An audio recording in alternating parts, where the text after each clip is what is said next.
السلام عليكم ورحمة الله وبركاته.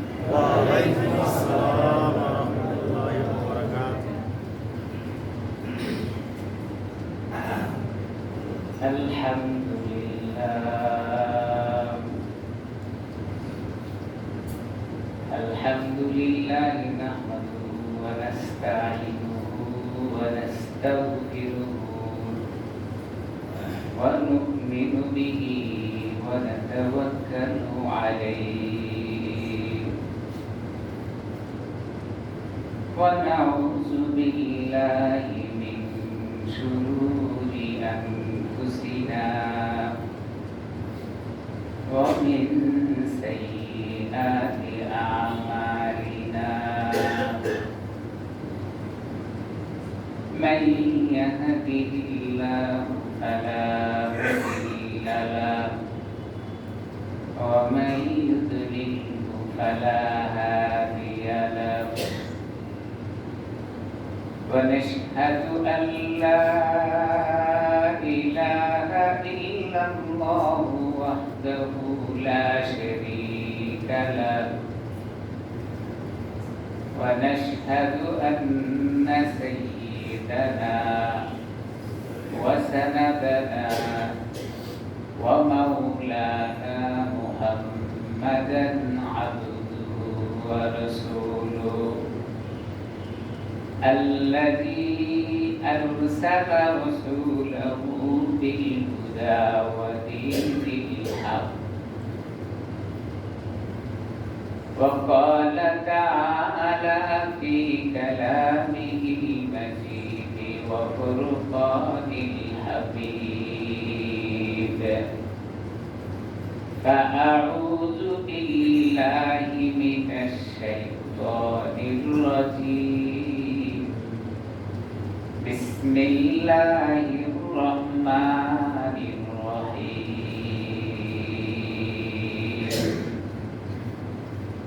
ولا تقولوا لمن يقتل في سبيل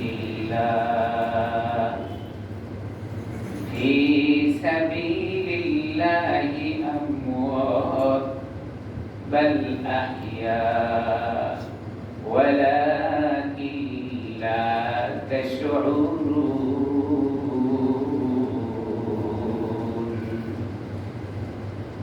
وقال تعالى في كلامه المجيد موضع آخر ولا تكف ما ليس لك به علم إن السمع والبصر والفؤاد كل أولئك كان عنه مسؤولا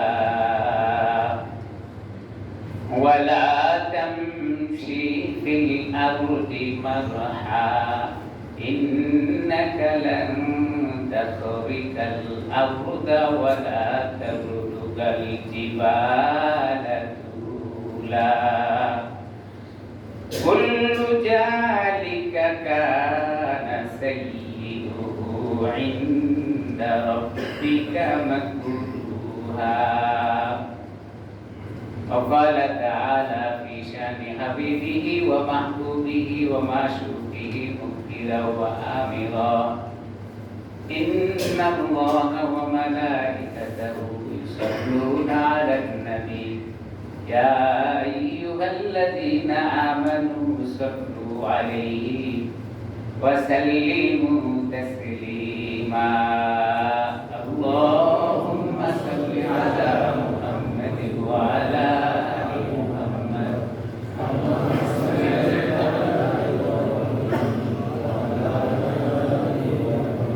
إنك حميد مجيد اللهم بارك على محمد وعلى آل محمد كما باركت على إبراهيم وعلى آل إبراهيم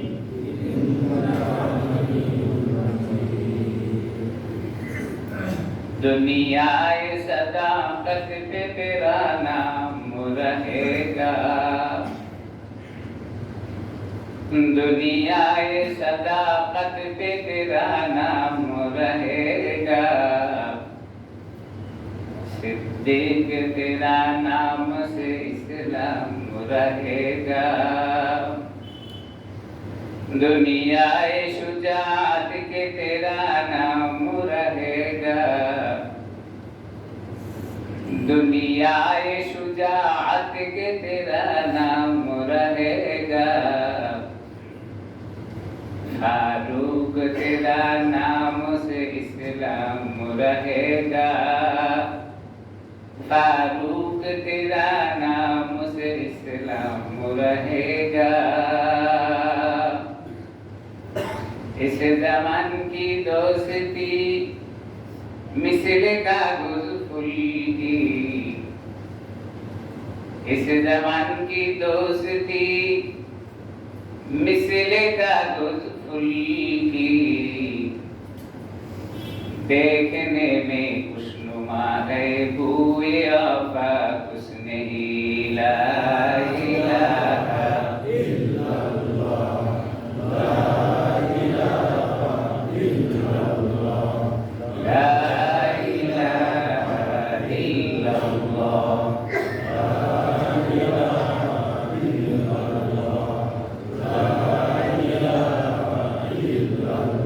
इल्लल्लाह, ला इलाहा इल्लल्लाह,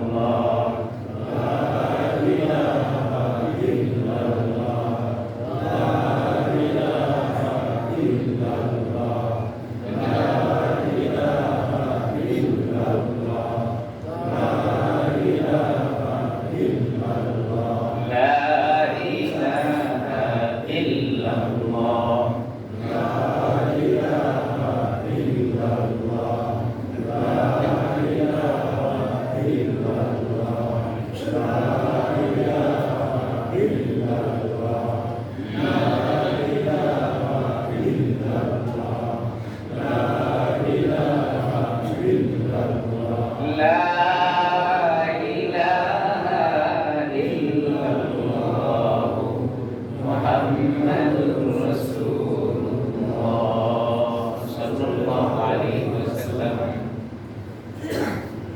আল্লাহ রাব্বুল আলামিনের দরবারে শুকর জারি করি, তিনি আমাদেরকে সকল ঝামেলা থেকে মুক্ত করে আল্লাহ তাআলা ঘরে আসার মতো বসার মতো সুযোগ করে দিয়ে কোরআনে কারীমের কিছু কথা বলবার মতো শুনবার মতো আল্লাহ তাআলা আমাদেরকে তৌফিক দান করেছেন। এই জন্য মহব্বতের সাথে জবান খুলে সকলে বলি আলহামদুলিল্লাহ। দরুদ ও সালাম সাইয়্যিদুল কাওনাইন কাতামান নবীন রাহমাতাল লিল আলামিন, ওই নবীর প্রতি মহব্বতের সাথে দরুদ করি সাল্লাল্লাহু আলাইহি ওয়াসাল্লাম। আল্লাহ তাআলা আমাদেরকে ভালো রেখেছেন, এই জন্য খুশি থাকা, আল্লাহ তাআলার কাছে বেশি করে শুকরগুজারি করা। আমাদের মতো কত মানুষ বিপদে আছে, আল্লাহ তাআলা আমাদের প্রতি কত দয়া করেছেন যে সুস্থতার সাথে আজকে জুমার দিনে আল্লাহ তাআলার ঘরে আসার মতো ব্যবস্থা হয়েছে। সমস্ত বাধা বিপত্তিকে দূর করে আল্লাহর ঘরে আসার মতো সুযোগ পাওয়া এসে সৌভাগ্য আর কিছু হতে পারে না। এজন্য জবান খুলে আবারও বলি আলহামদুলিল্লাহ। অত্যন্ত খুশির বিষয় আল্লাহ তাআলা আমাদেরকে মুসলমান করে বানাইছেন। কোন মানুষই আমরা চাই নাই আল্লাহ তাআলার কাছে যে আল্লাহ আমাদেরকে মুসলমানের ঘরে বানান। আল্লাহ ইচ্ছা করলে আমাদেরকে অমুসলিমের ঘরে পাঠাতে পারতেন। এত দয়া যিনি করেছেন, এত মায়া যার, এত মহব্বত যার, তার কথা মানুষ কিভাবে ভুলে যায়।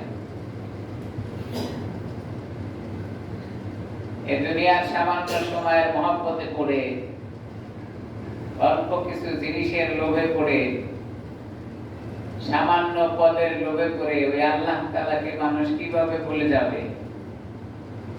দুনিয়াতে তো মানুষের হায়াত খুব অল্প, অনন্ত অসীম কালের জন্য যে জায়গায় সুখ আর শান্তি, দুঃখ আর কষ্ট, এই দুটার কোনটা যেন আমার, ওই কথা যদি কোনো মানুষ দুনিয়ার জীবনে একবার চিন্তা করে তাহলে তো সে আর গুনার কাজ করতে পারে। কিভাবে যে গুনাহ হয়, গুনার থেকে বাঁচার রাস্তাই মনে হয় আমরা খুঁজে পাইনি। চলছে তো চলছে, গুনাহ করছে করছে, এখন অনুভূতি আসেনি যে আমাকে তো এক সময় জমিনটাকে ছেড়ে চলে যেতে হবে।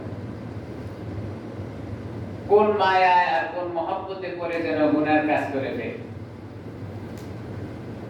আহা, আল্লাহ বলেন বান্দা গুনাহ নিয়ে আমার কাছে শোনা, আমি অনেক মহব্বত করে ভালোবেসে তোমারে আমি সৃষ্টি করেছি। গুনাহ নিয়ে আমার কাছে শোনা, গুনাহ আমি ভালোবাসি না, গুনাহ আমার পছন্দ না। গুনাহ আল্লাহ পছন্দ করে না, ভালোবাসে না। গুনাহ মুক্ত জীবনটা আল্লাহ তাআলার কাছে নিয়ে দেওয়া অনেক চিন্তার বিষয়, যে আমি কি আসলে ধোঁকার মধ্যে আছি না ভুলের মধ্যে না শুদ্ধের মধ্যে, একবারও ফিকির করছে। আল্লাহ, দুনিয়া থেকে বরকত চলে যাচ্ছে, স্বাদ উঠে যাচ্ছে। আমরা কি গল্প শুনতাম, নিজেরাও দেখেছি, যাদের বয়স 40-এর উপরে তারাও জানি, গাছ থেকে কলা, পাকা কলা পেরে খেয়েছেন, অর্ধেকটুকু পাচ্ছে, কি মজার কি স্বাদ। ওইরকমই হলুদ, ওইরকমই কালার, তার চেয়ে আরো বেশি কালার পাওয়া যায়, কিন্তু স্বাদ হয় না, স্বাদ লাগে।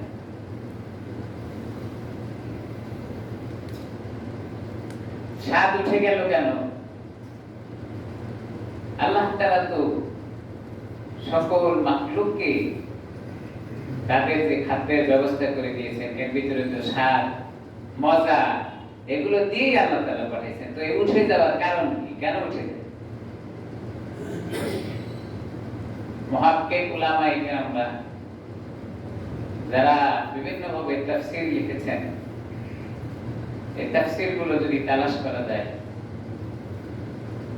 তো তারা লিখেছেন মানুষের কাছ থেকে আল্লাহ তাআলার দেওয়া এই নিয়ামতের বরকত আর স্বাদ উঠে যাওয়া মৌলিক কারণের ভিতরে একটি কারণ হলো দুনিয়ার জীবনে হত্যা, খুন আর খারাপ।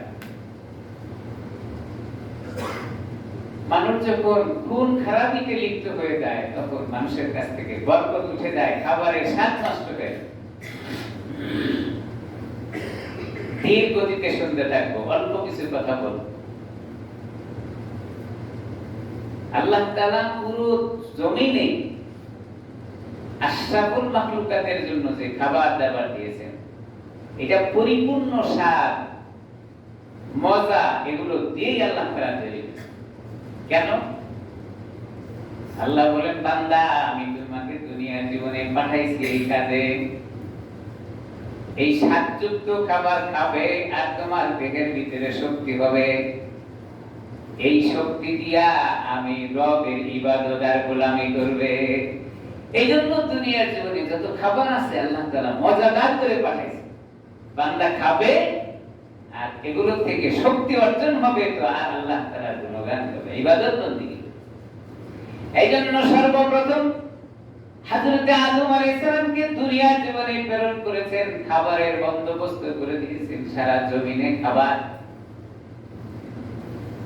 খাবারের ভিতরে স্বাদ, মজা। আল্লাহ হযরত আদম আলাইহিস সালামকে সৃষ্টি করে জান্নাতে রেখে দিয়েছিলেন। একা ভালো লাগে না, আল্লাহ তাআলা সঙ্গী বানিয়ে দিলেন হযরত হাওয়া আলাইহিস সালামকে। দুইজন জান্নাতের ভিতরে থাকেন। ইবলিসের ভালো লাগে না, হযরত আদম কেন জান্নাতের ভিতরে থাকবে? এই ওয়াজ আপনারা অনেকবার শুনেছেন। ইবলিস হযরত আদম আলাইহিস সালামকে সুন্দর সুন্দর ওয়াজ শোনাইয়া জান্নাত থেকে বের করার ব্যবস্থা করছে।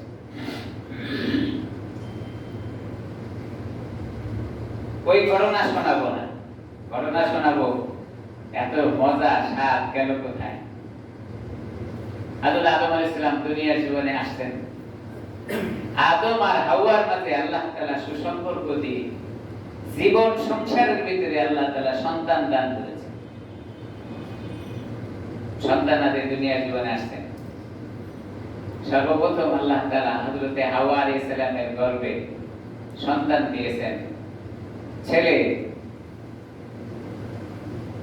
ওই সময় বিধান ছিল যে সহোদর ভাই বোনকে বিবাহ করা বৈধ ছিল।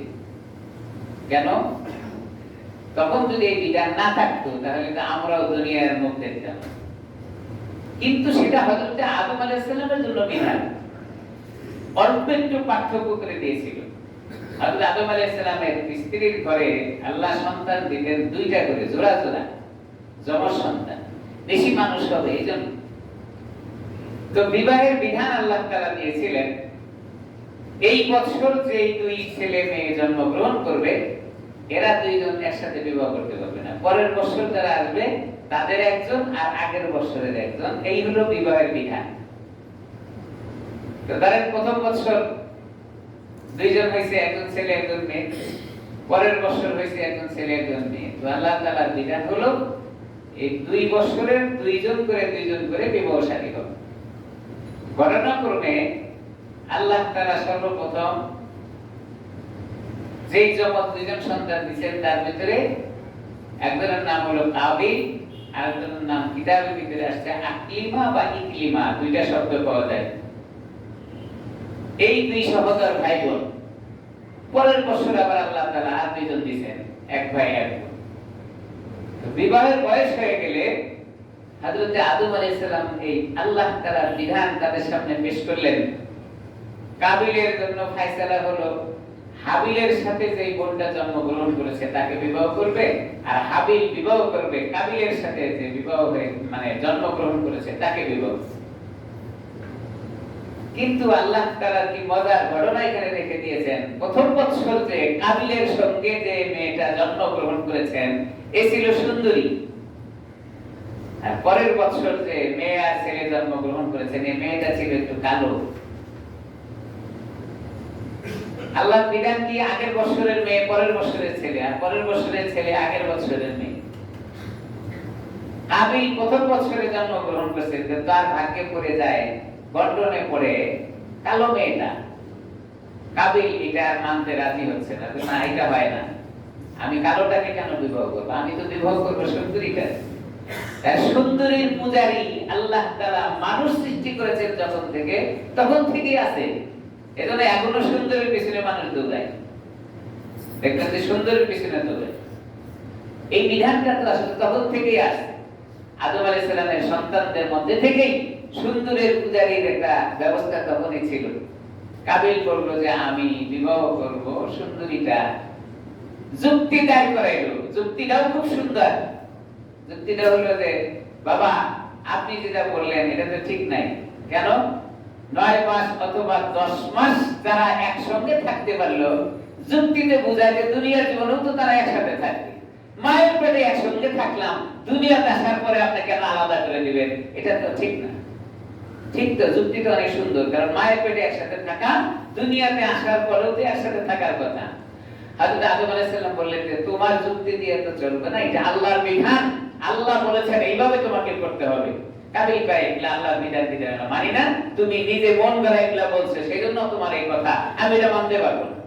তো আল্লাহ তাআলা বিধান দিয়ে দিলেন আদম আলাইহিস সালামকে যে আদম তুমি এক কাজ করো, যেহেতু তোমার সন্তানটা মানে না তাহলে কুরবানির ব্যবস্থা করে দাও। তখন দুইজনের মধ্যে কুরবানির ব্যবস্থা করে দিল। কুরবানির ব্যবস্থা কি?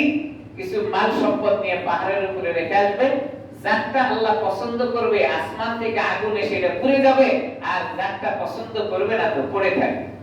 কাবিল চিন্তা করলো এটা মানা যায়, মোটামুটি ভালোই, খারাপ না, আমারটা তো অবশ্যই গ্রহণযোগ্য হবে। যে ঘটনা শোনাইতে চাইলাম, দুইজনের এই হুকুম দিয়া হযরত আদম আলাইহিস সালাম চলে গেলেন কাবা ঘরের দিকে। দুইজনের উপর হুকুম দিয়ে চলে গেলেন কাবা ঘরের। হাবিল আর কাবিল দুইজনে কুরবানির বস্তু নিয়ে পাহাড়ের উপরে রেখে আসলো। আল্লাহ তাআলা হাবিলের কুরবানি গ্রহণ করলেন, কাবিলের কুরবানি পড়ে থাকে। কাবিল কয় এখানেও কিছু ষড়যন্ত্র আছে। কি বলেন? তাই ষড়যন্ত্র তখন থেকে শুরু হচ্ছে। এখন যদি ষড়যন্ত্র কেউ করে এটা নতুন কিছু না, আগে থেকেই ষড়যন্ত্র করে আসছে। কাবিল কয় এটা মানা যায় না, ষড়যন্ত্র আছে। এবার হাবিলের উপরে আক্রমণ করলো, তারে মাইরে দিল। লম্বা ঘটনা শোনাবো না। মাইরে দেওয়ার পরে সে বিভ্রান্তিতে পড়ে গেল যে আমি এখন আমার এই বড় ভাইটাকে কি করব। কেন মারছে? স্বার্থটা হলো যে আমি সুন্দরী মেয়েটাকেই বিবাহ করব, এটা ছাড়া আমার চলে না। তাহলে স্বার্থের কারণে ভাইটাকে মারিয়ে দিচ্ছে। লম্বা চোরা কিসসা। এখন হযরত আদম আলাইহিস সালাম কিন্তু কোথায়?